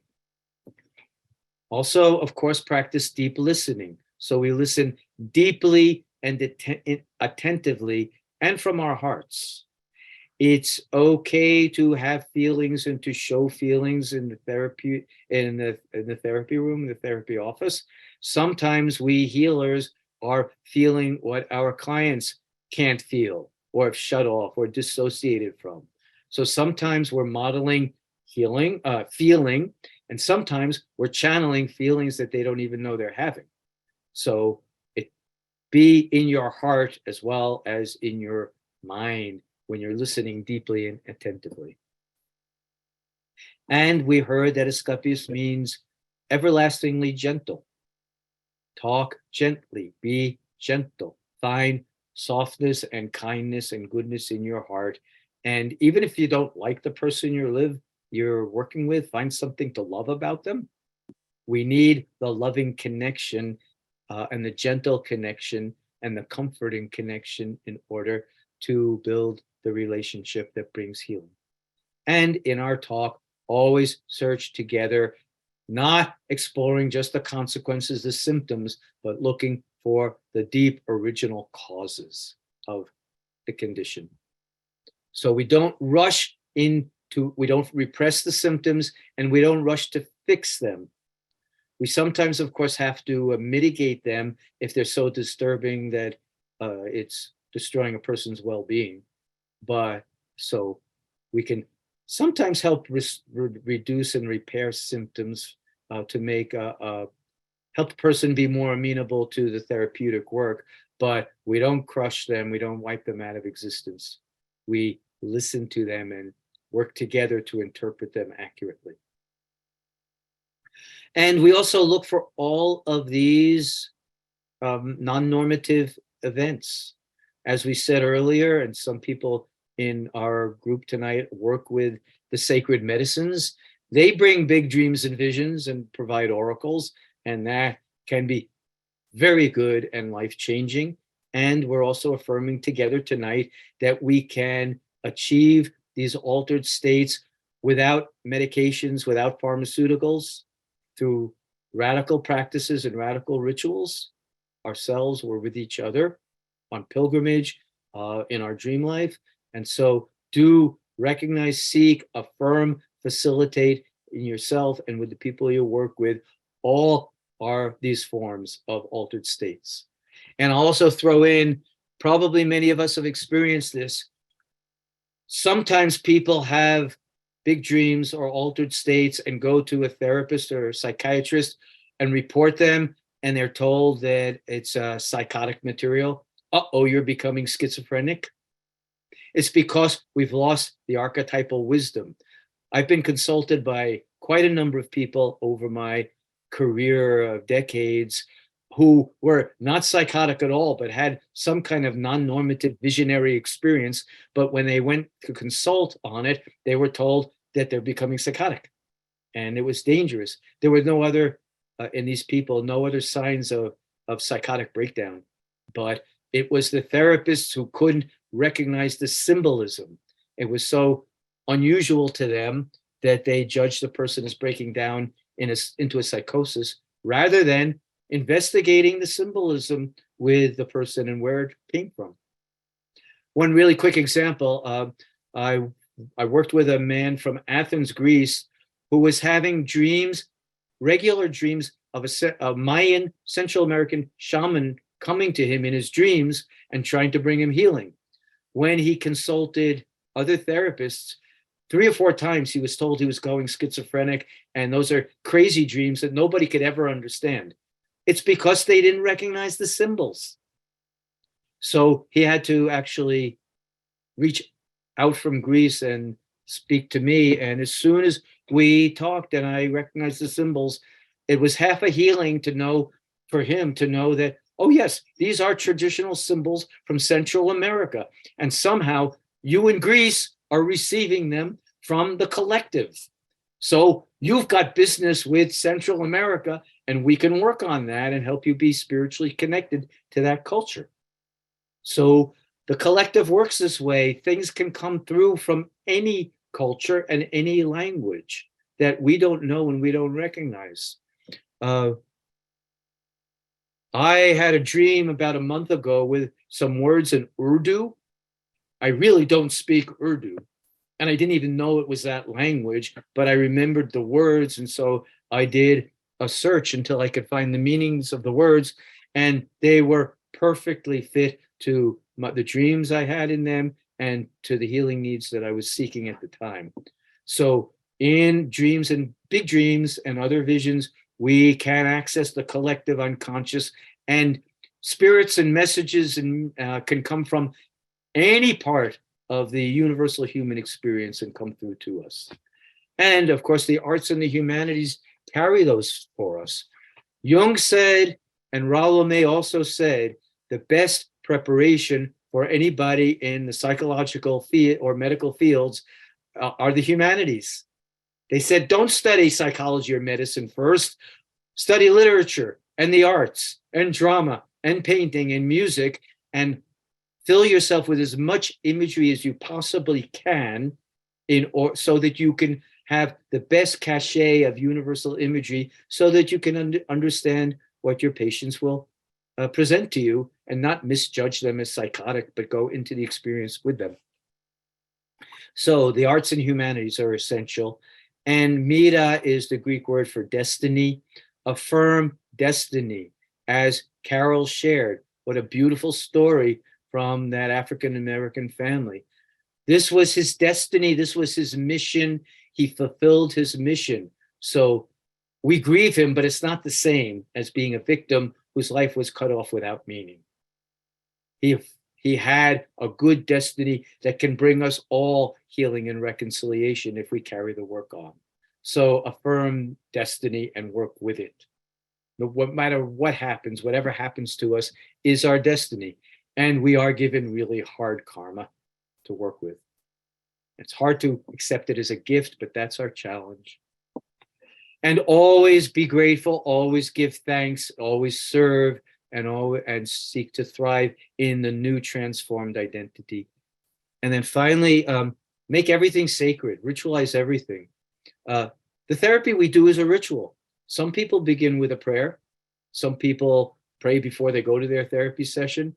Therapy is a very ritualized practice. And in Jungian and transpersonal work, we recognize that it's sacred, but ritualize all of your healing activities, your meditations, your prayer time, going to bed at night, looking for a big dream, being in your therapy session. Make it sacred. Raise it up to the transpersonal level, and it will have much more meaning and power for you. So everything else we learn in our field teaches us how to think in some ways and gives us lots of tools for our medicine kit. But these are the essential components of healing in ancient times and in our modern times and universally as well. So use them well, and bless you all. And just so very briefly to summarize, we'll go for about 15 minutes of sharing. Asklepios brings holistic healing, retreat, and big dreams, and brings the archetypes through the dreaming to us. Socrates teaches dialogue to take care of our soul and to do good and correct our moral injuries through atonement, through practice, through healing practices. The tragedies teach us public ritual in community, bring us catharsis, teach us how to transform our suffering into vision, teach us and demonstrate to us how we live mythic lives. And our identities are transformed when we recognize that. And the oracles are direct messages from the divine that help reveal our destinies and our healing paths. So all of this comes from the ancient Greek tradition, and all of it is in the roots of medicine and psychology that tragically, largely have lost them, but all of us together are working to restore the soul of medicine and psychology, as well as of our country and of our planet. So, okay, I'm going to stop share and we'll go, stop my screen, go to sharing time for a few more minutes. And please, before we end, I'm going to end with a prayer as well. So I will go back to the screen when we're ready to wrap up. So we'll say goodbye in our community, then I'll say goodbye in a ritual and sacred way to all of us. But for now, we have some more time for questions, comments, sharing. Heidi, I see your hand.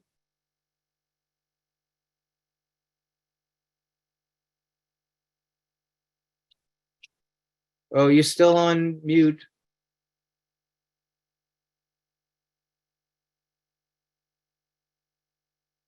Still muted. Better? Yes, we got you. Okay. I had pre-verbal dreams that came before I could talk and went into my body. So that's like the capsule of my essence. I felt my whole life that I'm straddling worlds. When I listen to this and I can say yes, and I can define those places in myself, and I feel bereft because my struggle is to stop straddling and to, really be in my tribe, which I was for a while. And then I had a huge illness and it yanked me out. It yanked me completely out. So, like what the dark night of the soul or whatever, this has been going on for my whole life.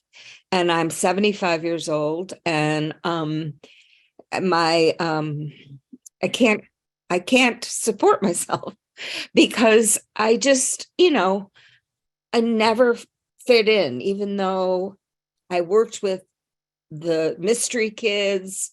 I'm a movement therapist and dreamer, and I couldn't make my living partly because I had to leave the toxic environments, especially in school where I was an autism consultant.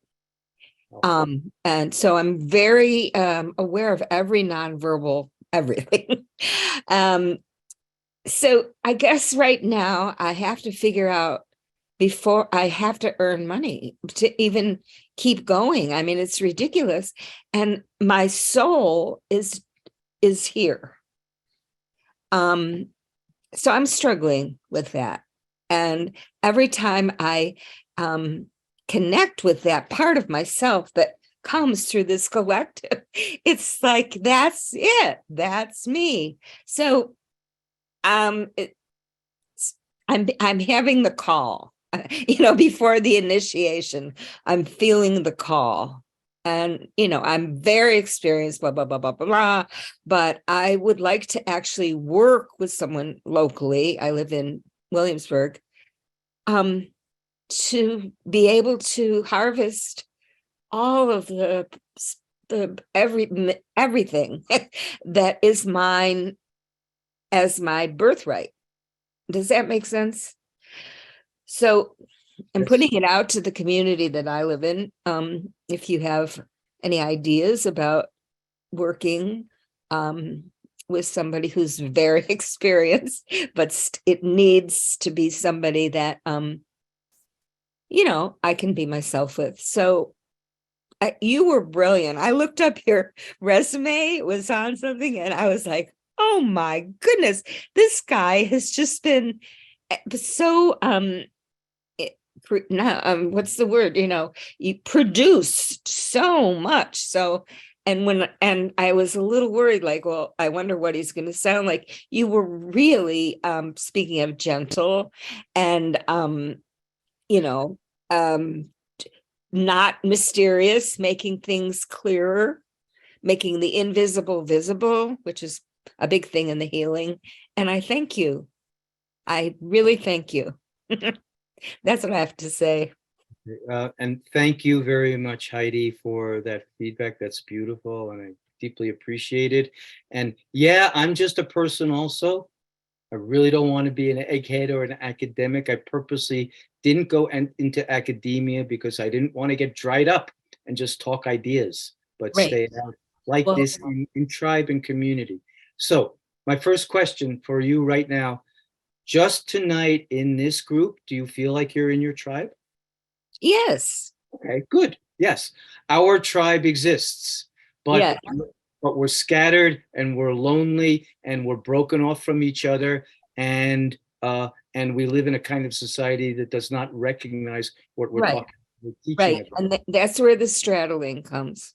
Right, right. How to, So- yeah. Yeah, so we all have this struggle.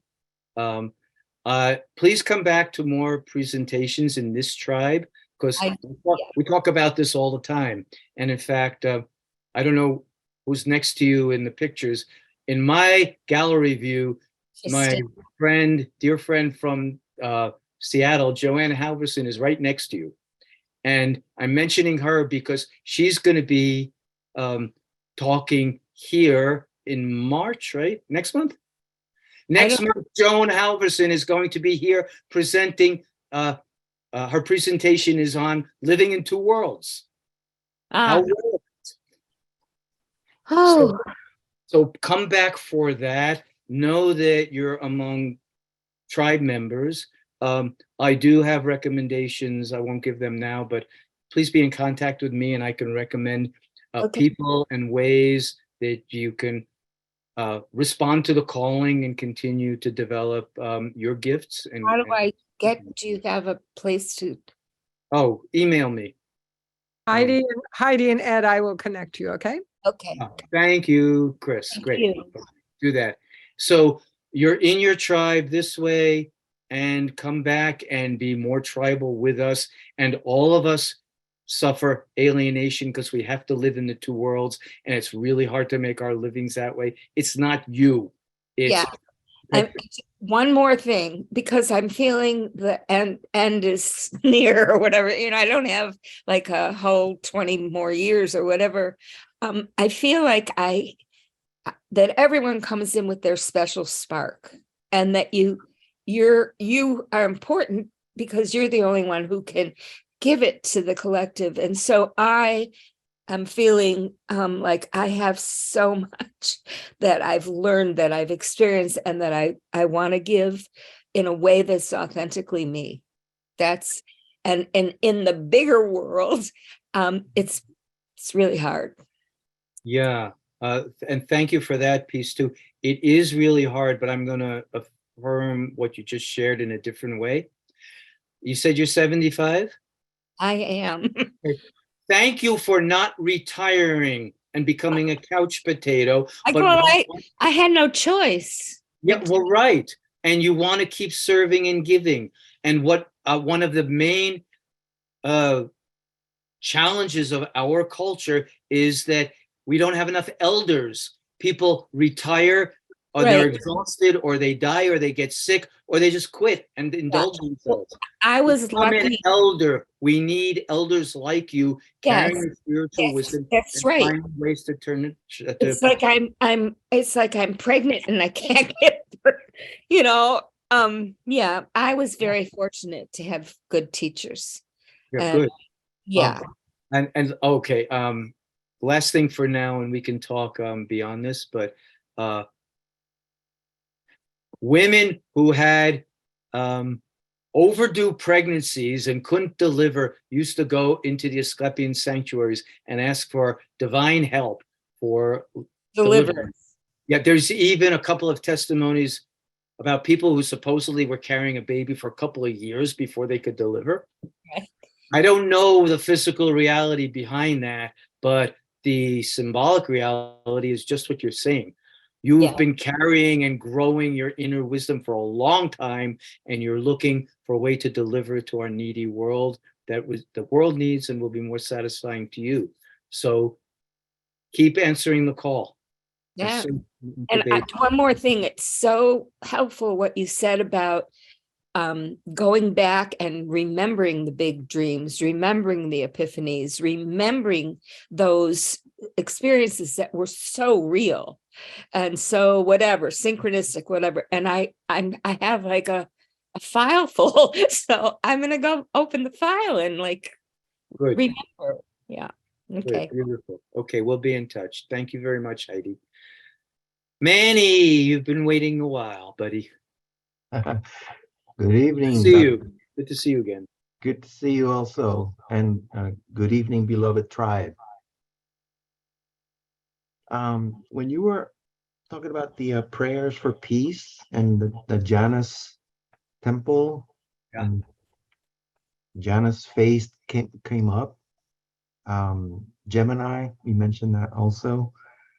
And I wonder, I was also thinking of other historic timelines and cultures, and I'm thinking of like the Wetiko, the spelling Wetiko from the indigenous tribes, and archons from the Nag Hammadi texts, and the jinn from the Muslim tradition. Like I'm just making associations and wondering if there's a lot of commonality here that Yeah. just different cultures call it different things. And the DSM-5, maybe how all this duality and this two-faced duplicity and even deception has something to do with bipolarity. I'm wondering if there's some associations there, whether it's archetypal or dynamics in relationships. I understand and confirm the first part of your statement that these same figures, symbols, concepts exist in other cultures, and they are universal, but each culture gives it its own language and variation. So yes, I'm with you on that. I'm sorry, I didn't understand when you brought in the DSM, maybe because I don't understand the DSM-5, but no, I didn't understand your question in association to that.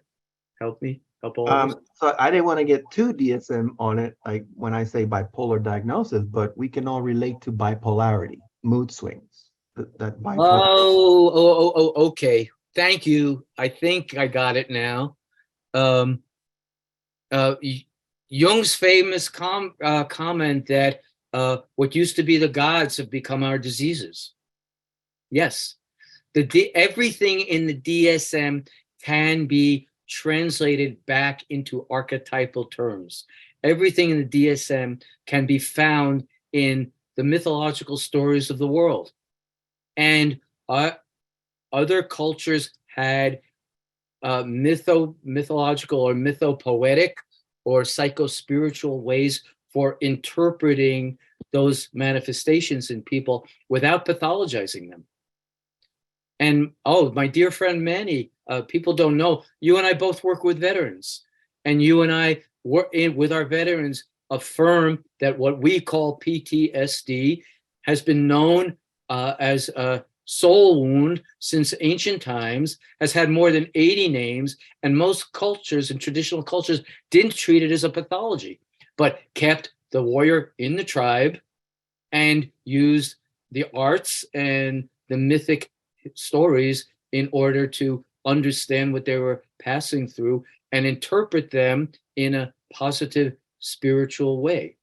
So yes, I affirm that what's in the DSM has been translated and reduced into hyperlogical, hyperscientific, and pathological terminology. And it's all in the myths, not just the Greek myths, but the world mythology. And we can find what we call pathology now portrayed in mythology everywhere. And in mythology, it elevates it to have a psycho-spiritual meaning rather than denigrates it into a pathology that needs to be treated and separated from the tribe. One more question. Yeah. Shadow. What is a healthy way to introduce shadow in a therapeutic dialogue without driving the agenda?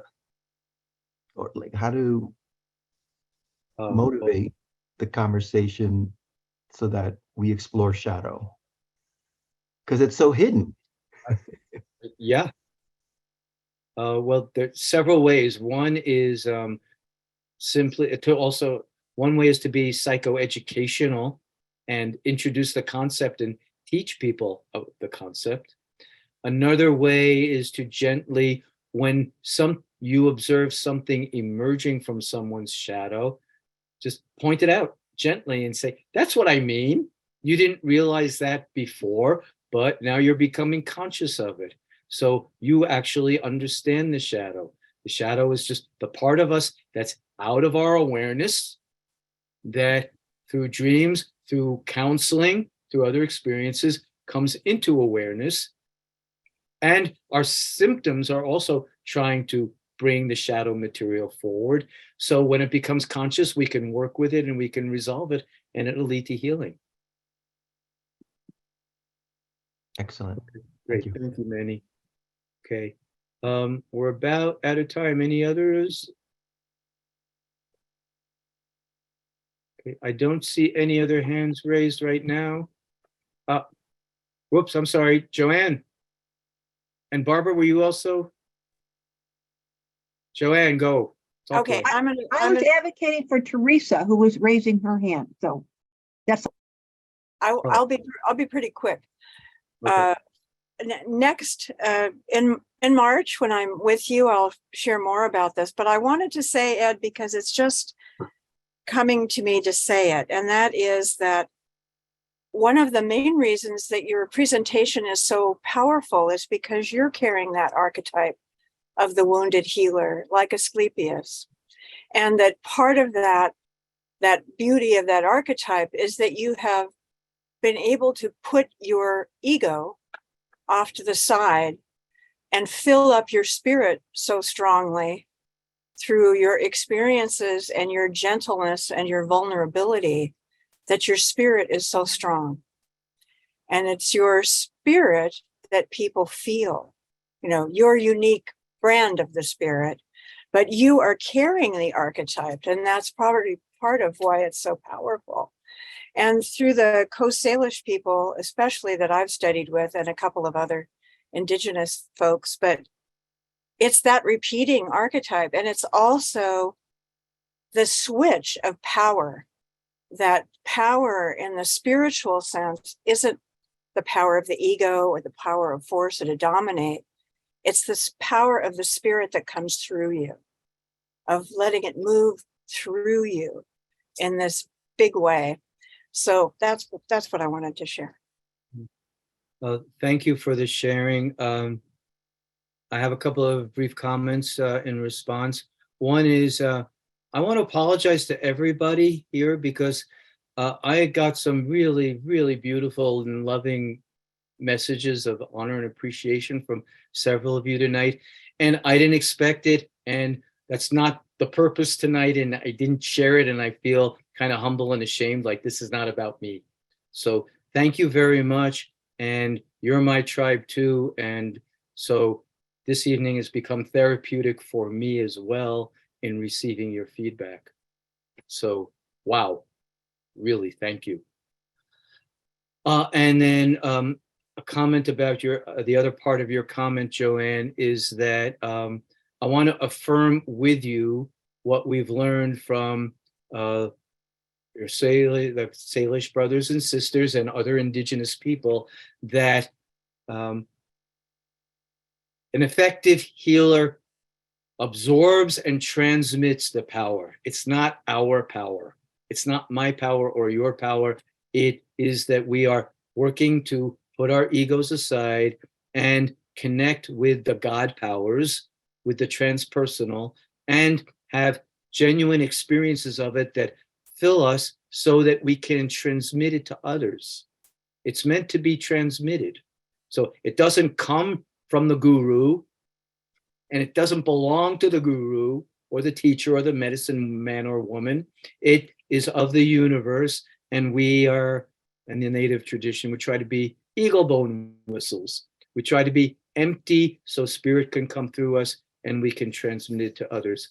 And I know some of the healers that are present in this circle, so that we really are a tribe, and you all do this and do it beautifully in service to our suffering world. So thank you for the comments and for that reminder, and bless you all.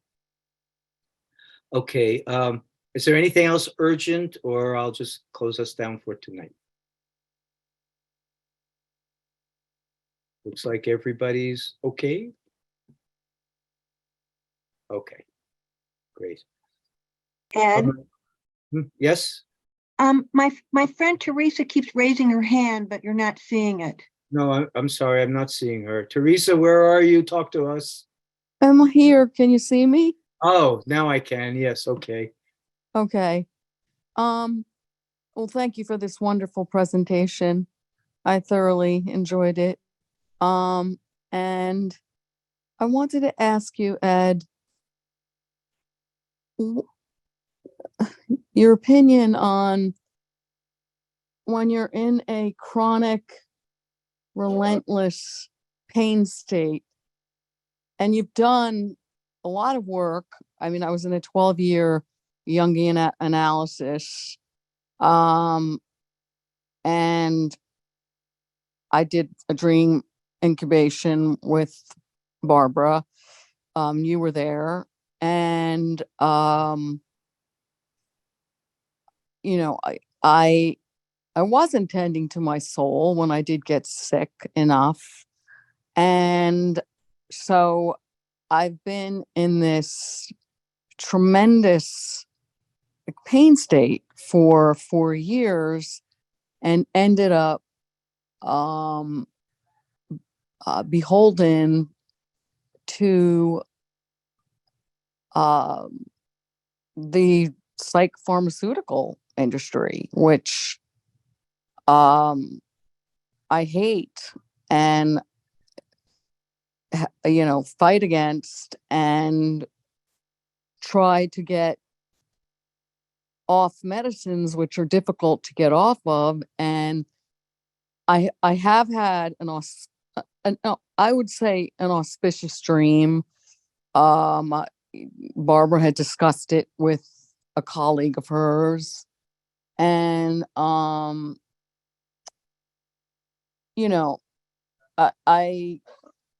can get hopeless about my healing, and then I'll pull a tarot card that will indicate, well, there are ways to get out of this. And I've hired a homeopath, a holistic internist, but I'm still pulled in these directions of a doctor wanting me to do ECT, which I mean I wouldn't want to do, but I have pretty serious symptoms from I won't go into it, but it's very hard to do chanting and or shaman work or sacred theater or work that I've loved in the past in this state. And it's socially isolating. And so when you're in this chronic pain and it's severe, I was just wanted to get your advice, I guess, your opinion, because it's hard. I mean, it's beyond hard. I mean, I feel like it's hard to get through the day. And I even consulted with this clairvoyant who said, before you got this sickness, you were giving so much of yourself away that there are just shreds of your soul left, like now. But I mean, I don't want to think it's my destiny to just suffer and just have people learn from my experience. Or maybe it is. But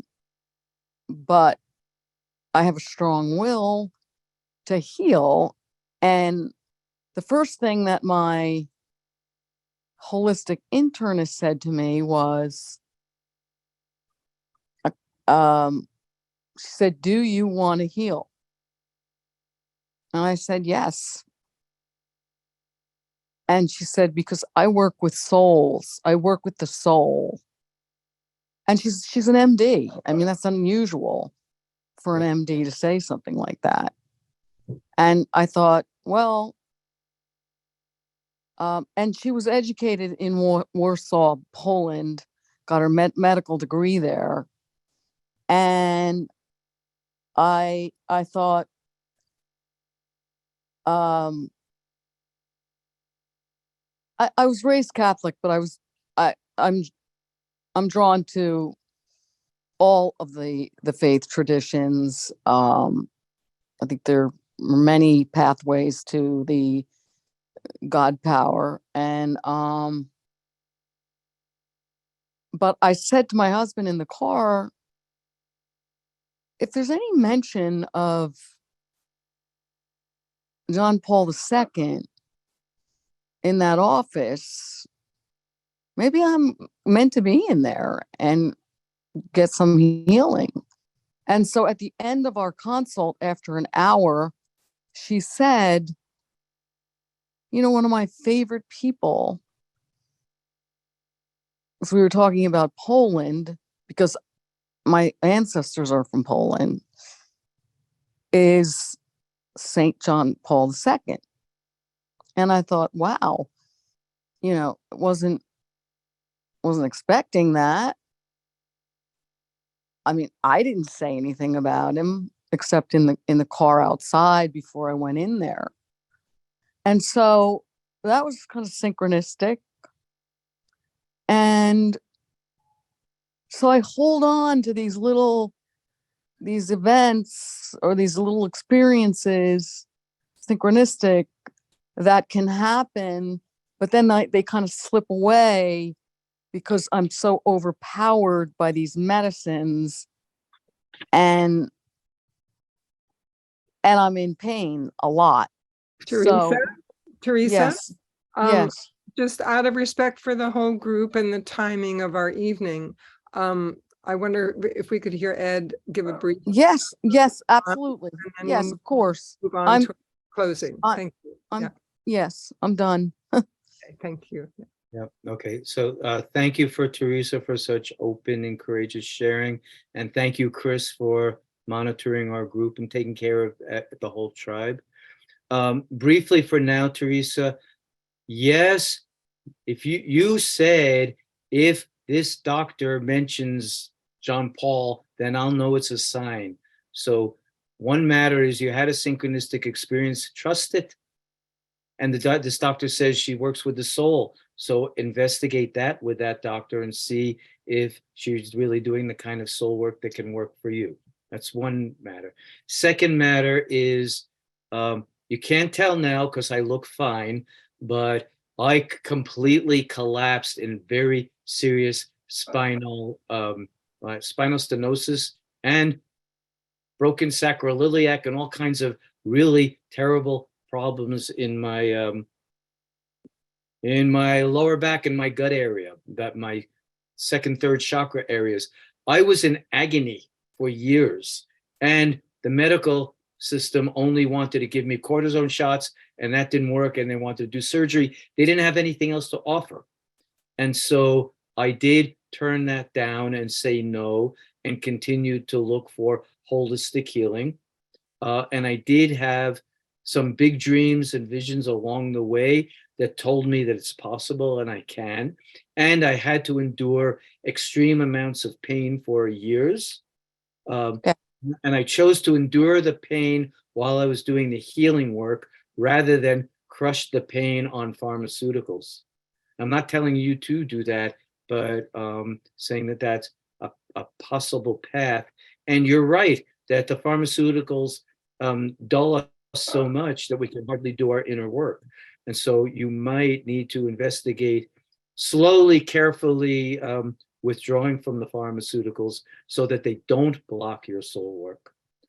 And on top of all that, I don't know you or your condition or your symptoms, but as I said earlier, I do trust and believe that it all comes from the soul and working with the right people and doing the work yourself. And Barbara's a wonderful helper and guide in this, that you can translate this suffering that you have to its causes and work toward healing and recovery.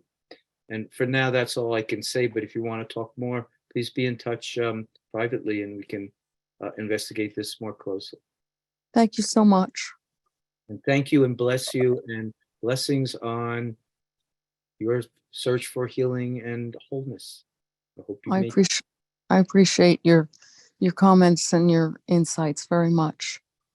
and maybe more than anything else, know that others of us had hideous physiological conditions that were nearly unbearable, and that sometimes we really can work with them and work through them with holistic and spiritual methods and get to a good place.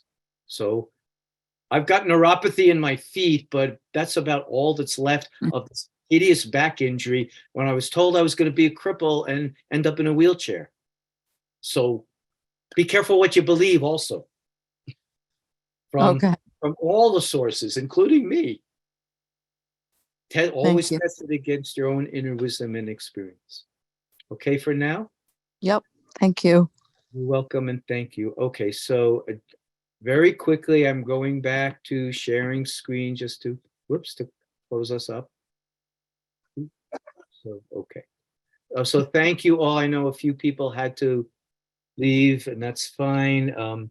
But for those of you who stayed for the whole thing, thank you and bless you all.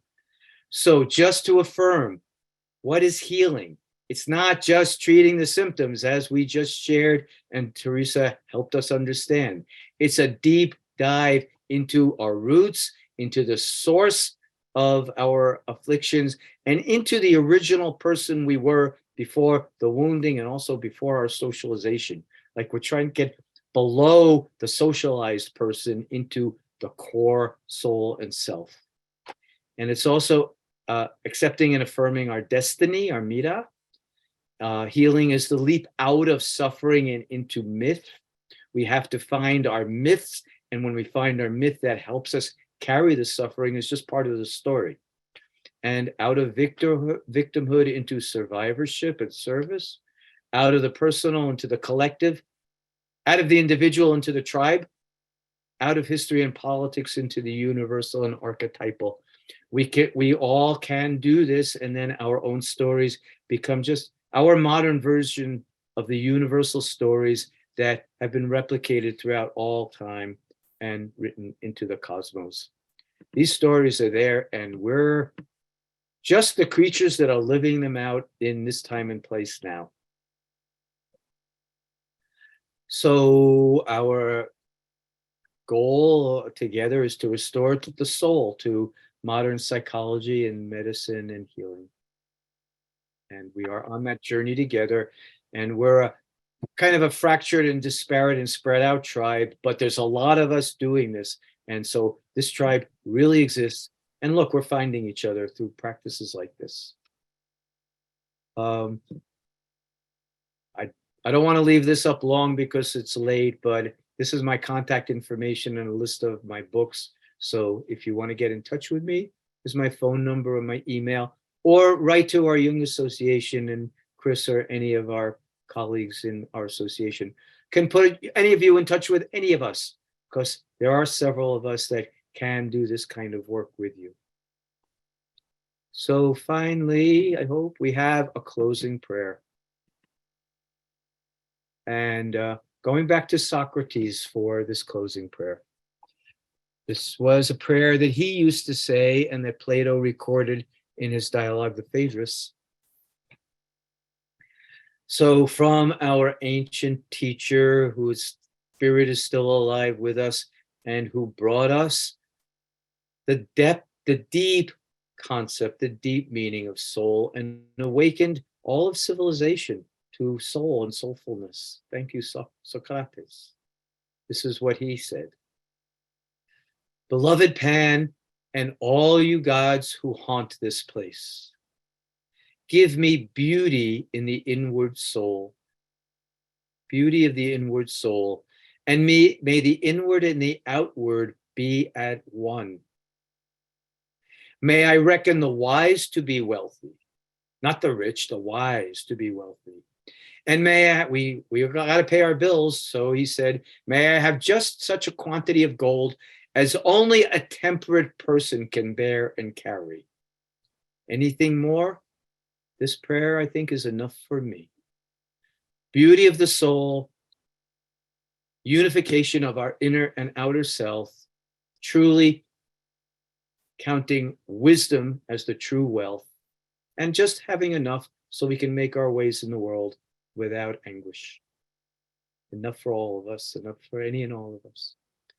So I'll stop share. Oops. Stop share. And we can go back to gallery view. And thank you and bless you all. And good night. Great to be with you all. And good night to everyone. Thank you, Ed, on behalf of all of us and the Jung Association.